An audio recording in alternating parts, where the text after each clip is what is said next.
Welcome, everybody, to the American Space Museum. I'm Marquette, and we're so glad you've joined us today to stay curious.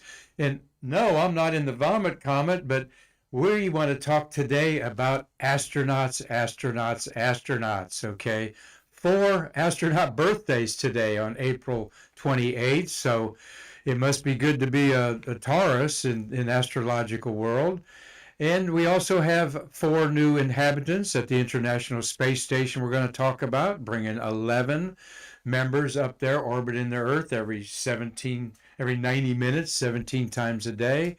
So we decided we'd talk a little bit about what does it take to be an astronaut? How much do they get paid and how much education do you need? So therefore, we got some of our astronauts up here. You may recognize a few of them. I think that's Lopez Allegra in the front there that just returned to Earth. And anyway, this is part of their training, part of being an astronaut. And also, we know many of you out there have ridden this. I forget what the vehicle airplane is that does the parabolas. The nickname is the Vomit Comet. But for a fee, you can go do that yourself. So it'll be a Vomit Comet for me, folks, because you ain't getting me up there to do that. No way, I don't do that. But wish I could, but you spin me around, and that's torture to me with inner ear problems, I guess. Anyway, Marty Winkle's behind our Streamlabs computer, making us look good. And the way we look good is we're sponsored by the Hyatt Place at here in Titusville, right at 405, the entrance into Kennedy Space Center, a great hotel that you want to check out, reasonable rates, but it's right there on US 1, right near Kennedy Space Center, where you can watch launches like this view off their 5th floor viewing area. Mark Usiak, he put in a launch there for us, for the hotel staff up there. Robert Carmody's the manager. And Dana Lavoisier, thank you for all your help that you've done for us so far, and thank you for sponsoring Stay Curious. Book a time when you can see a rocket launch from this balcony. Not a balcony, it's a whole floor view. You're looking over Kennedy Space Center, and to the right would be the visitors complex. So the International Space Station orbiting the Earth right now, a gorgeous photo of it taken by the Endeavour Crew Dragon 3 spacecraft that's docked to the space station now, when it did a little station keeping and took this mosaic photo of the gorgeous space station. And the inhabitants that came in yesterday, of course, Marty and I and thousands of us watched launch on the Space Coast at about 8 minutes before 4 o'clock. In the morning yesterday, Wednesday, the 27th, and about 8:15 last night, 9:15 actually, is when they docked. There is Samantha Cristoforetti with the big smiles on the left there, and on the right is the commander, Jel Lindgren. Bob Hines is in there. I don't see Jessica Watkins in there. She's the first African-American lady who's going to take residence on the space station for 6 months. They took interestingly enough, Marty, when I was watching this last night, NASA did mention that the 3 Russian cosmonauts were sleeping during the docking and this exchange of happiness between the new Expedition 67 crewmates up there. So found that interesting. Not that they were boycotting or anything. That certainly wasn't the insinuation there, but I thought, boy, you have a spacecraft docked to another spacecraft and you don't want everybody up in case there would be some problems with the connection and a possible decompression. But it kind of shows how far we've come, in 21 years of continuously occupying the space station by sending up crews, and of course cargo ships have to go up at least 4 times a year to take supplies up to the crews. So we have a grand total number of 11 astronauts. Yep, they woke up those Russians. Okay, he got them in the picture there. I see the 2 guys in the white on left and right there. But in the foreground is your crew. There's Jessica Watkins there, her first space flight, as is Bob Hines, who is beside Samantha Cristoforetti there. So we've got 2 new space travelers orbiting Earth, Marty, and by my calculation for Stay Curious, that's 587 humans have orbited Earth.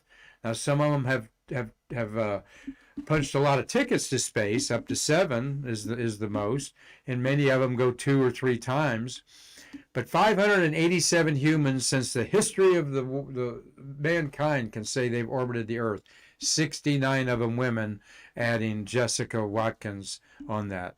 And she's, by the way, an Artemis astronaut. And we're going to talk about this, the crew up here. We have 4 turtles orbiting Earth. That is the class name of the 2017 class of astronauts that 4 of them come from.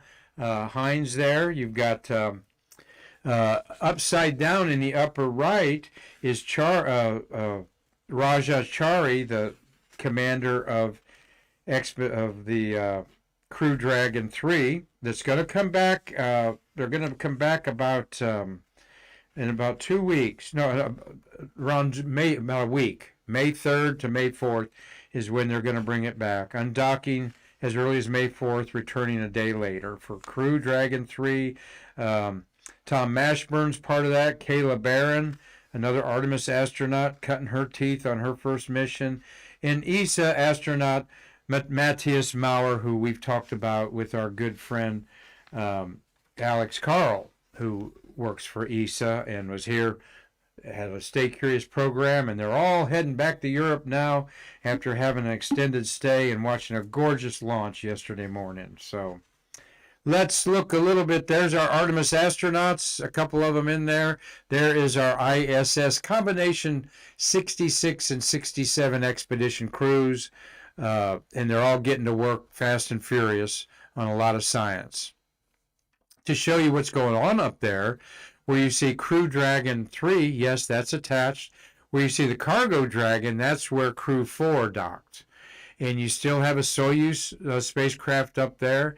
And we may not have a Progress as the cargo ship, but that's one of the docking ports for the cargo ship. And that's the configuration of the space station in November. But to give you an idea where stuff is, but the humans are on the long corridor down the middle, much like putting 6 trailers together. So, Marty, you were looking at the... I think this is the cupola. The cupola is... Yes, Marty, you're right. I see what you're looking at. Yep, I see the windows right there of the cupola. Looking down, Marty and I were looking at that earlier during our pre-production meeting, and that's the famous cupola that we see so many photographs, that every astronaut wants a photograph taken out of there. And we've seen Triple T's name tag floating in that cupola, and we'll have Travis Thompson on for Tales of the White Room tomorrow, so stay curious about that. Good eye, Marty. I was wondering when we were looking earlier, it had to be in there somewhere. So, well, we celebrate Space Station, not Space Station Freedom. That's what it was going to be called. We celebrate Dragon, Space Dragon Freedom going up there and docking, and Dragon Enterprise is up there, and wow. And this is what just left the space station was the private Axiom spacecraft, okay? So 3 Dragon spacecraft have been involved because they've got to keep maintenance on Dragon 3. In the last 3 weeks, SpaceX has launched 8 humans to the International Space Station, counting the Axiom 1 4 men that just landed Monday. Think about that. SpaceX has put 8 human beings in space in the last 3 weeks. That took America over 3 years to do at the beginning of the space age. And here we are well into the 21st century, and space travel is becoming pretty normal, at least accepted way that we're going to be doing it constantly. Well, shuttles of April. Marty, we're drawing in the end of our shuttles. 16 shuttles launched in April. Not a record. As you stay curious, we're going to find out what month had the most shuttles launched. But 16 is a bunch. And STS-39, there, the triangular patch at the bottom, was launched on this date in 1991. And tomorrow we're going to launch STS-51B, which is a Space Lab 3, one of my favorite patches because it's got the constellation Pegasus in it in the background there. But looking at my chart of shuttles, right now we have in space orbiting Earth, we have STS-90 doing Nero Lab. We have STS-100 in 2001, delivered to Raphael, cargo ship up there. The Hubble telescope crew is still orbiting the Earth. STS-31 deployed Hubble in 1990. STS-93 is in space at this time. 55 is in space from 1993, and STS-39. So that's 1, 2, 3, 4, 5 space shuttles in space history are orbiting the Earth right now. And let's see, that one is Columbia. Two of them are Columbia, 2 Discovery, and 1 Endeavor. 1, 2, 3, 4, 5. Yeah, 5. Tomorrow will be 6, briefly, because the Hubble will be coming down. I love juxtaposing history in our shuttles together because that's a total of some 7, 14, 21, 28, 32 astronauts in space history right now, and you add the 11 plus the 3, including the 3 Russians, and that's a lot of people that can say they're orbiting Earth on this date, April 28th. Let's look at that launch real quick, Marty. There's the Department of Defense mission with 7 astronauts. Was kind of strange. Usually they had 5. And this was not a top secret mission like most Department of Defense missions are. It was unclassified payloads by the Air Force were on there. They had a couple classified payloads in canisters, radiation monitoring equipment, and a way to cloud logic to optimize optimize use of defense systems. Wow, using the clouds as a defense system. And Guy Bluford, Greg Harbaugh, Richard Hebe, Don McMongle, have always have a hard time pronouncing Don's name, Don McMongle, and Charles Veach were the astronauts on this crew. And they watched cool stuff like this, a laser show in their payload bay. Well, no, it wasn't a laser show, but this is some sort of a laser optical test being done. Looks like they must have sprayed something in space to get that cloud in there, Marty. Anyway, it looked like a cool picture taking place in 1991. How about that? 31 years ago, this mission. Well, we got some birthdays, 4 birthdays, in fact, Marty, on this astronaut day. Jay Apt, Paul Lockhart, and Leo Eilharts also share April 28th as a birthday. So it's apparently good to be born April 28th if you want to be an astronaut. Just ask any of these 4 shuttle-era astronauts. Born under the astrological sign of Taurus, those people, astrology says, are thought to be dependable, sensible, and have a taste for the finer things in life. If you're a Taurus, you'd agree. Finer things in life like space travel, duh.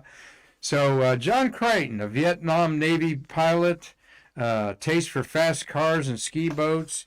He was a pilot on 41G and then commanded 2 space shuttles, all right? There he is when he looked young. But he is 79 years old today, born in Orange, Texas, but considers Seattle, Washington to be his hometown. So I'm sure all you folks in Seattle area are familiar with Mr. John Creighton, born today, April 28th, 1943, in Orange, Texas. And next up, birthday is Jay Apt. Jerome Apt III was born in Springfield, Massachusetts on April 28, 1949, but grew up in Pittsburgh, Pennsylvania, and he is a well-known fixture in Pittsburgh. He was the museum director of a big museum there in Pittsburgh. Don't have that name in front of me there, but he has 4 space flights, 35 days in space, 2 spacewalks. There he is, looking young in one of his space flight suits. He was in space on STS-37 and 59, which are orbiting Those are two of our April shuttles. Our 37 in 1991. That was launched at the beginning of the month. That's the Gamma Ray Observatory. And then STS-59 in 94, and that is a crew hard hat mission. And then he was on 47 in 92 and 79 in 96. And like I said, just another astronaut doing great things in our community. Happy birthday to Jerome J. Apt. This is Paul Lockhart, born in 1956 on this date in Amarillo, Texas, where he was graduated from Tuscaloosa High School in 1974. As a test pilot for F-16 aircraft, he got the nickname Paco. And Paco Lockhart had 2 space missions. He was a pilot on STS-111 and 113, and had we continued the program, he probably would have become a commander. But he spent 27 days in space. Paco Lockhart, happy birthday. And fourth and last, well, there's Paco. Got to show you how he looked today. And there he is in his orange pumpkin suit there. And last but not least, hearts. So 4 astronauts. Wow, that is really something. It's repeated a couple times throughout the year. We've got quite a few astronauts born on the same day, but we don't have any. I don't think we have more than 5. So we celebrate them. Well, what does it take to be an astronaut? Okay. Well, we're going to go through just a few little nuts and bolts about it. There's always exceptions, but approximately 10 years is the process. Well, NASA wants their astronauts to have at least a bachelor's degree in engineering, biological science, physical science, or mathematics. Geography and aviation management have been exceptions to those degrees. Many astronauts have master's or even PhD degrees. So 4 years college, 2 years for your master, and 2 years of professional experience they want, and then 2 years in the astronaut corps once you're chosen. So you're looking at about 10 years. Now, the youngest person to go to space was a paid crew member of the Inspiration 4. Oh, I had her name handy for me there, but I'll set that aside, I guess. Oh, there she is. Allison Carson. She went to space at 20 years old, okay? And she's an Embry-Riddle right up the road here in Daytona education. But most astronauts, the youngest American to go to space was... Marty, remember who the youngest American to go to space is? Sally Ride, age 32. The youngest person to go to space is the second human to go to space, Titov, Russian Titov. Right after Gagarin's one orbit, he spent a whole day in space a couple months later, and he was only 26 years old. Well, let's see. Becoming an astronaut is hard work. By the way, this is the Turtles that we're looking at here. This is the 2017 NASA class, nicknamed the Turtles. And in fact, of the 11, there's 13 of them listed there. 4 of them are in space right now. All right, and that would be Hines and Watkins, and Chari and Barron. So 2 women and 2 men out of this class. Barron and Krista and Watkins being the ladies, and Chari and Hines being the men, are in this turtle class here as they were being announced at their ceremony there. Now this class, 13, all right, they beat out the record-setting pool of more than 18,000 applicants. 18,000 applicants want to be astronauts. They winnow it down to about 500, and then they choose 13 out of that. Isn't that incredible? Now, I've talked to some people that have been involved in astronaut selections and quite disappointed that they weren't, because they thought they were qualified. I have a friend here on the Space Coast in the Astronomy Club that ended up teaching astronauts in simulators as a teacher, but he kept applying to be an astronaut. And he was pretty convinced that you get through all of the education part, which an IQ of an astronaut is around 132 on the Wilshire Adult Intelligence Scale. The average weight's 162 pounds, okay? The pilots ideally have 1,000 hours of jet time, all right?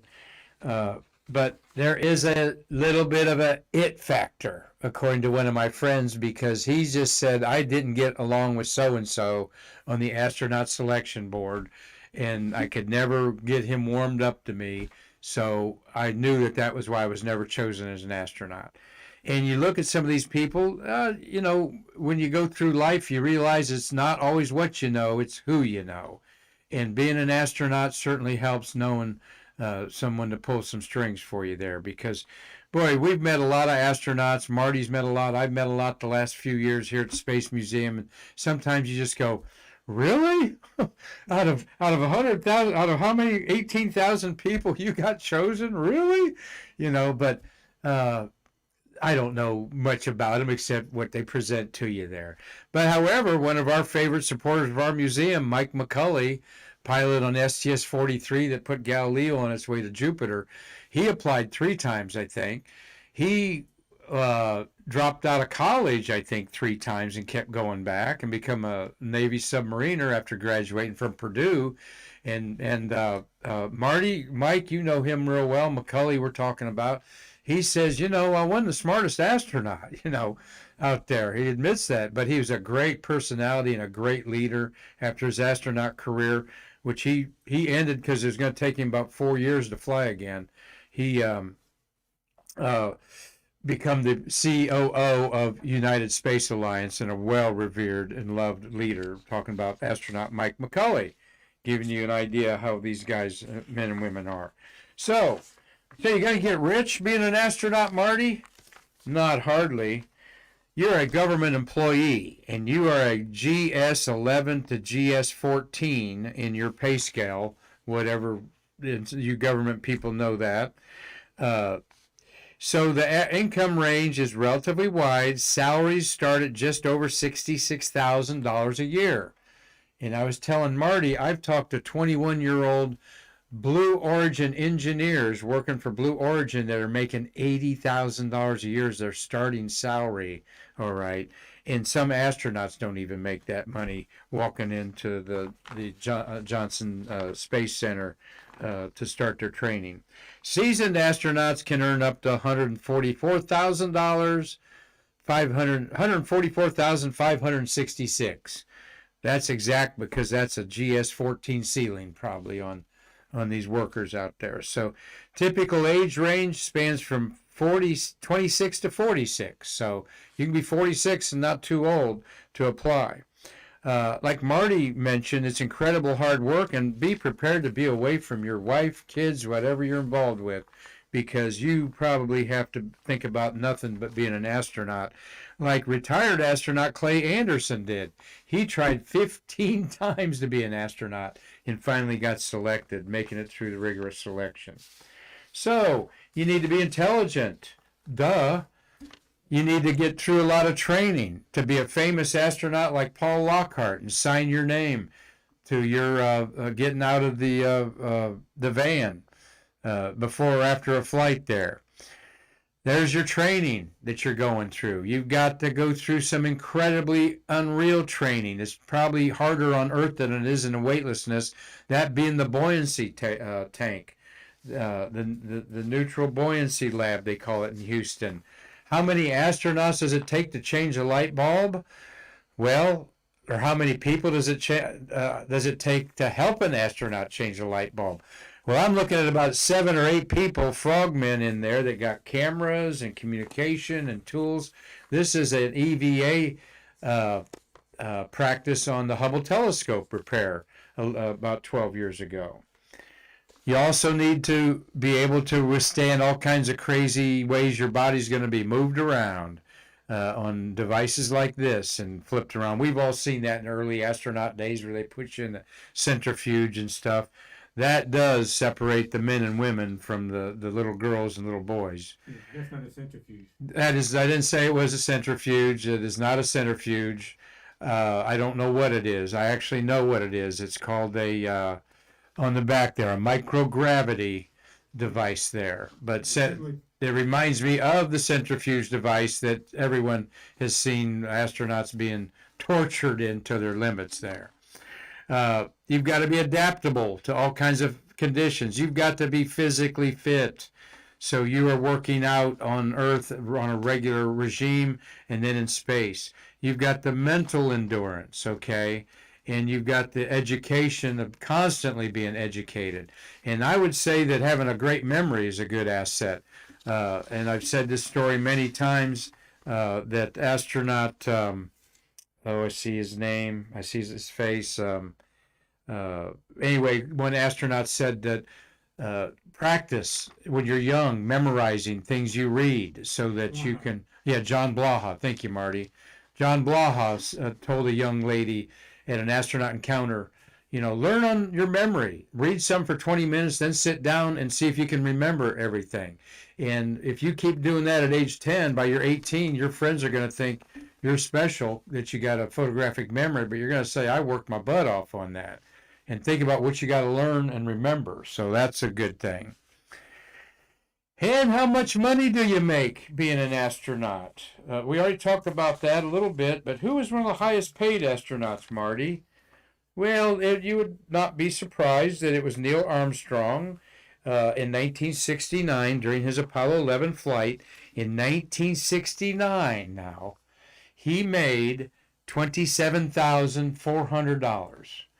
Okay, $27,400 is what Neil Armstrong was paid for walking on the moon in 1969. But that translates to about almost $200,000 in today's money.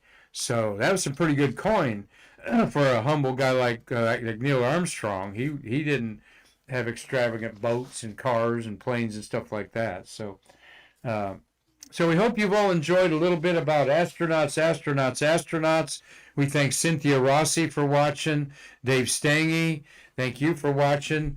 Aaron Lewis, good to see you out there, Aaron. Staying curious. She's up there at the Air Zoo in Kalamazoo. Thanks for that opportunity to say Kalamazoo, Aaron. And we hope to get her on the Space Coast here one day, maybe. And Tom Usiak, nice talking to you, buddy, last night. We talked about your brother Mark extensively, Mark, so I know all the secrets now. Ha, ha, ha. Robert Law is enjoying his cocktail up in Dundee, Scotland. Robert, thank you for watching. Esau Naj is watching. And Mark Usiak's daughter Amy's birthday. Huh? It's in April. Oh, he's in April. Oh, okay. All right. Well, she's a Taurus then, I guess. So we thank everybody for watching us here on this little Stay Curious program. We are always looking at ways to improve our program. Tom Bundy, thank you, watching from Augusta. No, he's watching from here. Mark. Okay. That's what we have here. So we have guests here from Augusta, St. Augustine. St. Augustine. Okay, all right. Yes, I love St. Augustine up there. Even rainy, it's a wonderful little town. I enjoyed a rainy day on the back streets there and the Pirate Cove and all that good stuff. So hope you all enjoy our museum. They've been here enjoying Stay Curious. So we have a lot of guests here coming to our museum. And we appreciate you all, the Bundys, being here and watching our Stay Curious program. So that's how we do it. Another episode down, Marty. We're about up to 555 episodes of Stay Curious in 2 years. I was at a Chamber of Commerce luncheon today and met a young lady that's on the Artemis program that's going to come and update us one day about what's all going on with Artemis. I can tell you this. The hoteliers that I was sitting with, the Hilton and the Homestead and Hyatt and so forth today at this luncheon, they have been told October for the launch of SLS. Don't expect it before October. Though Bob Cabana talked about August, in some of the news reports. But some of the hoteliers, insiders are saying, you're going to be full in October, so get ready for it. So we can't wait to launch that candle, can we, Marty? But it's not going to be apples to oranges to the Saturn V, okay? Because it's got them 2 giant pop bottle rockets on the side of it. And that Saturn V was all raw liquid fuel, okay? So, and Marty keeps reminding us that because he was up in that slaw working on the lunar module. It was waving around up there on all those Apollo launches. So anyway, Marty, thank you for everything. Thank you, everyone, for watching Stay Curious today. And I'm Mark Marquette, and tomorrow you know what tomorrow is, Friday, we'll have Cowboy here, Triple T Thompson, to tell us tales from the White Room. So please join us, and we can't wait to see you in our museum like the Bundys here and bridge the space between us.